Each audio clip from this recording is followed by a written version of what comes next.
Sarah Gore Reeves ha marcado al mundo de la moda con una mirada visual muy particular. Ha trabajado en publicaciones como Vogue y tiene más de 200 portadas con personalidades como Scarlett Johansson, Ricky Martin, U2 o Naomi Watts. Hoy habla de M, la revista de Milenio, su proyecto más reciente. Gracias por acompañarme. Estoy hoy con Sarah Gore Reeves. Ella es la editora en jefe y directora creativa de la revista M, la revista de Milenio, que ahora pueden ver en su edición número 6. Gracias por acompañarme, Sarah. Y ahora quiero empezar with the first question. Now I'm going to do this in both languages. That's weird. I'm so excited. You just won, or M just won the first place at the Concurso Latinoamericano de Productos Gráficos. First of all, congratulations. But also, now tell us what this means for M and for you in particular. Well, I'm very proud of the magazine, and of course we did it with Milenio, so I think we're the first of its kind.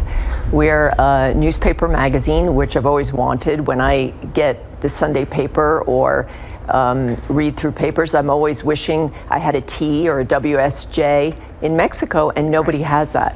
So we kind of started it out of necessity.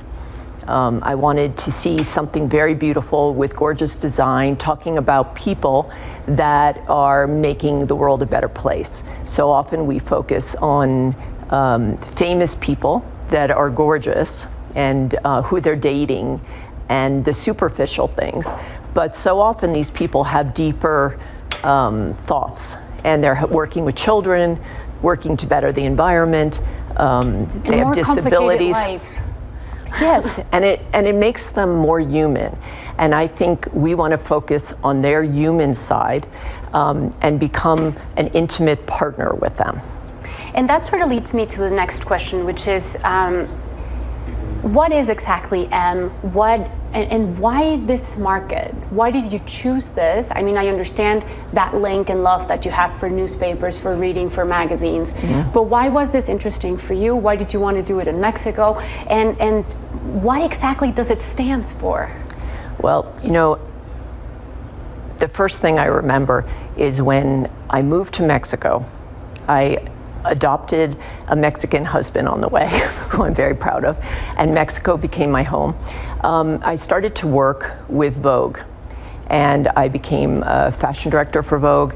I loved the magazine, but the thing I desired most was this heavier reading.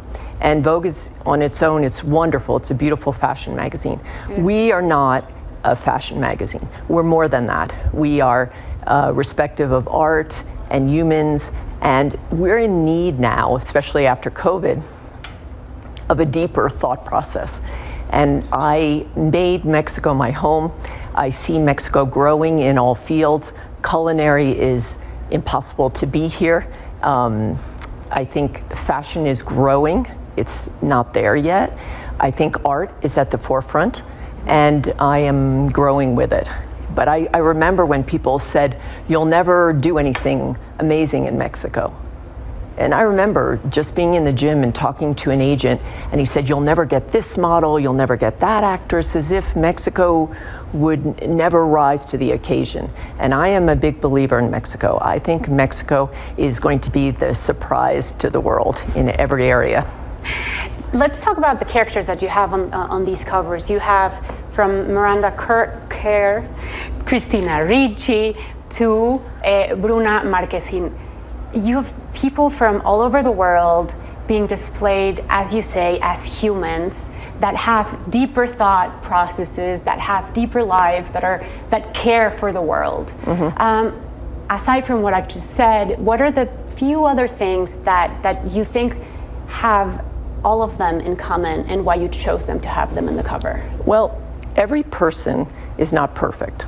And so as beautiful as you see somebody in a gorgeous dress at a party, their lives are complex. So Miranda is a mother, model. She's married to the Snapchat owner. You know, she started an organic cosmetic company because she believed that whatever you put on your body goes in your body. Christina works with people that are, you know, she was worried about women and abuse and women being more powerful, and that was her thing. Bruna works with immigrants and she does a lot of charity work. And here she is, 46 million followers alone on Instagram. She's one of the biggest young actresses in Brazil. But what's interesting about her, she had depression. She is not perfect. She was Neymar's girlfriend. She's had her ups and downs. And Lauren Wasser, for instance, we've chose her. Lauren Wasser got toxic shock syndrome from tampons. A lot of people don't know that. They go and they use tampons and they don't understand that they could possibly get toxic shock syndrome, and the risk is scary. And she lost both of her legs. That didn't stop her. She got these amazing golden legs, which look quite fashionable on her. She runs up and down stairs, and now she's running up and down the runways of Louis Vuitton. And people are choosing people like that to be their spokespeople. I think that's kind of amazing. I think she has an amazing story, but this is not the only story about disabilities and struggles that you've had at M. Is there another one that you remember that definitely sort of or shows that DNA that M has? Well, I think even an actress like Lily Reinhart, we had Lily Reinhart in one of our early issues, and Lily Reinhart has, she had an eating disorder and she had body dysphoria, and she just kept seeing herself as heavy, and here was this beautiful girl and you couldn't understand why she couldn't function. And she changed her whole thought process. And I think it's about, the DNA is about taking disabilities that you have, whether it's how you see yourself, whether it's eating disorder, whatever it might be, and changing and being at the forefront of everything, becoming a leader, taking that dysformity and making it a challenge and showing people the positive side of that you're not stuck at home. You can't, do something just because you have a disability. And I think that is such a message right now. It doesn't matter if, I think all of these different groups, LGBTQ, we're seeing so many challenges and tough things in the world, our environment, and nobody's doing anything. And now that you touch the environment, I remember of a model dressed in a trash bag that you used on digital. And you've been talking about waste, you've been talking about trash, you've been talking about the environment.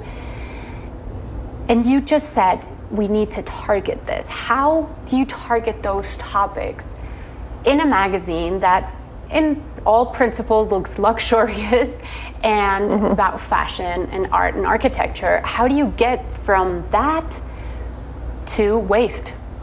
Well, I think you showcase people and create wonderful designs and make it fun for people to understand that we need to change what we're seeing. And recently I was at the UN on Oceans Day, and I worked with all sorts of actors and scientists, and we are seeing amazing things with AI. We're seeing, people really want to change the way they eat, the way they use plastics in their home, just little things, the way they turn out their electric. I think we're very spoiled in our society, and I think we just have to make these changes and showcase these things in the magazine.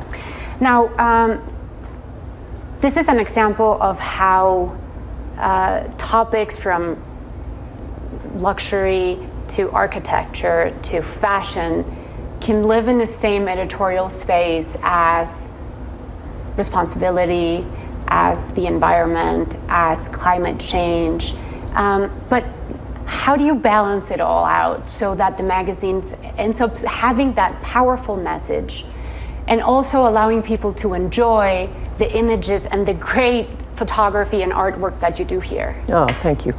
Well, I think artwork and photography is very important, and it's very important to us because we really believe in beauty and great design. I think that is also part of our DNA. It's important to focus on different people doing wonderful things, but if you don't have great photographs of them and wonderful design, you're going to look like everybody else. And I think that's why people are gravitating to us, and that's why we're getting the type of people that we're using. I think they should pay attention because we are an aesthetic, gorgeous magazine, and something very different than anybody else is offering in the market. But we also are a good read, and so it's this thing where you can visually look and you can learn about people and subjects in a different way than you ever thought. And I think we balance out Milenio in it. It's the artistic side of Milenio. I hope people go to the website because we have so many stories that unfortunately we can't put into print that are visually and intellectually interesting on the website. And we have a very artistic website, so it's something new. I've had the pleasure of working with you to see M grow in the last 2 years, and I have to say I've learned so much from you. One of those things is that design and that the page can look beautiful and also talk about very heavy subjects. And that is why I believe that the marriage between M and Milenio works, but why do you think it works? Why is this a good match? Why did you think it was a good match from the beginning? Well, I thought it was a good match from the beginning because it's worth talking about heavy subjects, but also making it a visual ride so that you want to learn more. I think when people, we're bombarded by such heavy news, so often we just turn it off because we don't want to be traumatized at night by everything that's going on. But I think it's important to read about subjects that are important to us. And we were doing one that was on the garbage dump in Mexico called Bordo de Xochitl. And it's very important because the visual of it is so impactful.